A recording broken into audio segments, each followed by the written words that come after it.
President Felix Tshisekedi has voiced deep skepticism about the prospects of ending the decades-long conflict in Eastern Democratic Republic of Congo, saying that if former US President Donald Trump manages to broker peace, he would personally support his nomination for the Nobel Peace Prize. Speaking with evident skepticism, Tshisekedi said that Trump, as the leader of one of the world's most powerful nations, could potentially bring an end to the conflict that has lasted for over 30 years in Eastern DRC. If this senseless war ends, a war that has killed hundreds of thousands, possibly more than those lost in World War II, and if Trump can bring it to an end through mediation, then he would truly deserve the Nobel Prize. I would be the first to vote for him, he stated. Tshisekedi's administration is at war with the M23 rebel group and its collaboration with the FDLR militia, which is linked to the 1994 genocide against the Tutsi in Rwanda, has heightened tensions with Rwanda. Pakistan recently made a public nomination of Donald Trump for the Nobel Peace Prize, citing his role in halting the conflict between Pakistan and India in April and May 2025. US Congressman Buddy Carter has also submitted Trump's nomination, based on his involvement in brokering a ceasefire between Israel and Iran in the war, which lasted from June 13th to 24th. Tshisekedi made the remarks during an interview with journalist Heriana Veras of Africa Flashes, ahead of a peace agreement scheduled to be signed between Rwanda and the DRC in Washington on Friday, June 27, 2025.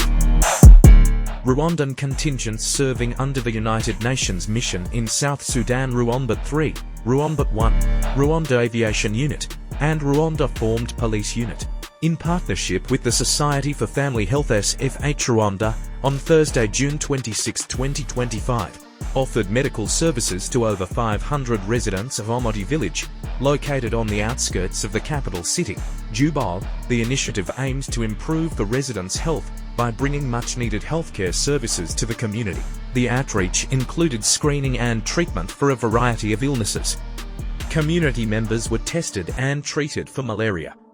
In addition to general healthcare, the team conducted hepatitis screening and treated eye conditions, offering support to individuals suffering from vision-related issues.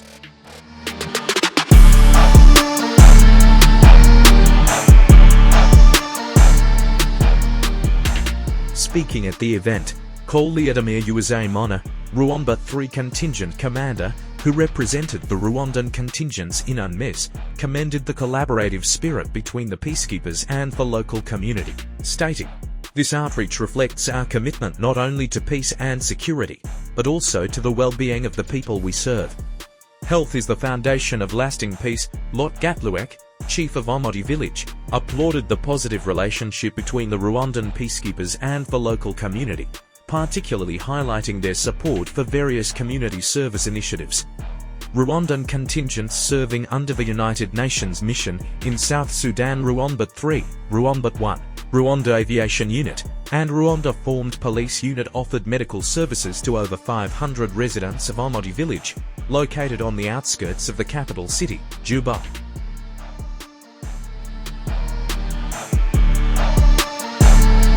The city of Kigali plans to invest over FRW 251 billion in urban development projects during the 2025-2026 fiscal year. The initiative includes constructing new buildings across various locations to support the city's vision of becoming modern, safe, and accessible for both residents and visitors. The announcement was made during the Kigali City Council meeting held on Tuesday, June 24, 2025. The meeting, attended by leaders from the village level upwards, aimed to assess the progress made in the city's development, identify ongoing challenges, and discuss strategies for improvement. One of the key projects highlighted was the second phase of the Rwanda Urban Development Project RUD 2, which focuses on upgrading informal settlements. The initial phase will include the Ramba Hills development in Kukiyiru, featuring two adjacent high-rise buildings, one with 26 floors designated for office space and another with 24 floors for residential apartments.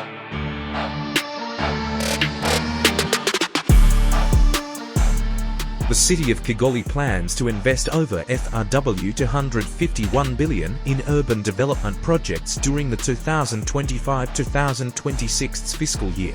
The initiative includes constructing new buildings across various locations to support the city's vision of becoming modern, safe, and accessible for both residents and visitors. The announcement was made during the Kigali City Council meeting held on Tuesday, June 24, 2025. The meeting, attended by leaders from the village level upwards, aimed to assess the progress made in the city's development, identify ongoing challenges, and discuss strategies for improvement.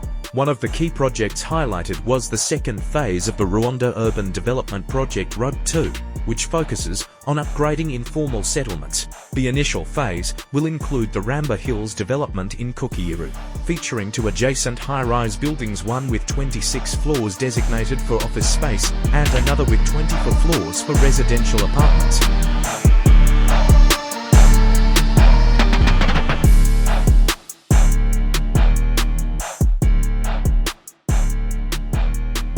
Zaria Court, formerly a modernist structure in Kigali, has been reimagined as a multi-use community and cultural hub designed to empower Rwanda's youth and creative industries. The project, led by award-winning architecture studio in partnership with Masai Ujiri, president of the Toronto Raptors and founder of Giants of Africa, is scheduled for a grand opening next month.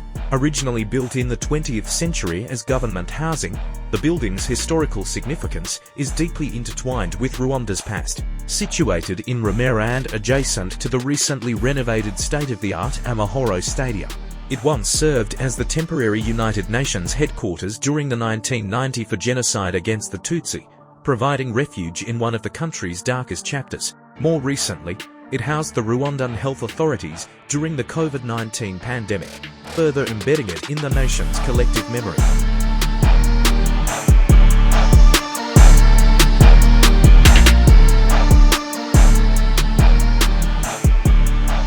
Now, Reimagine and by an L, a firm founded by Nigerian architect Kunalade Emi and co-led by Baron Stryland, Zaria Court has been transformed from a dormant, modernist relic into a thriving centre for sports, hospitality, culture, and entrepreneurship. What excited me about Zaria Court was the opportunity to transform a historic site into a vibrant catalyst within Rwanda's emerging sports ecosystem, said Emi, known for the floating music hub in Cape Verde. Through this development partnership, we demonstrate how architecture can positively impact communities and provide a replicable model of innovative infrastructure, empowering African youth and accelerating sustainable urban development. The newly activated Zaria Court offers a diverse range of facilities designed to meet the needs of Kigali's youth and the wider community. At its heart is a multifunctional event court that hosts sports, music, fashion, and cultural programs, providing a vibrant space for various activities. The site also includes an 80-room hotel, equipped with a gym, co-working spaces, meeting rooms, a conference hall, a swimming pool, and a rooftop bar, blending comfort with versatility. Outdoors, visitors can enjoy five-a-side soccer pitches, a dedicated calisthenics training area, and a children's play zone surrounded by lush native landscaping and open green spaces that encourage safe and informal social interaction. Adding to its innovative spirit, Zaria Court features a modular retail park constructed from stacked shipping containers, creating affordable commercial spaces for Kigali's emerging designers, food vendors, and entrepreneurs. The construction of Zaria Court began in August 2023, marked by a groundbreaking ceremony presided over by President Paul Kagame and Masai Ujiri. With its completion, it now stands not only as a model of adaptive reuse architecture, but also as a powerful symbol of urban regeneration and youth empowerment. As the first development of its kind in Rwanda, Zaria Court embodies a forward-looking vision for community-focused infrastructure across Africa.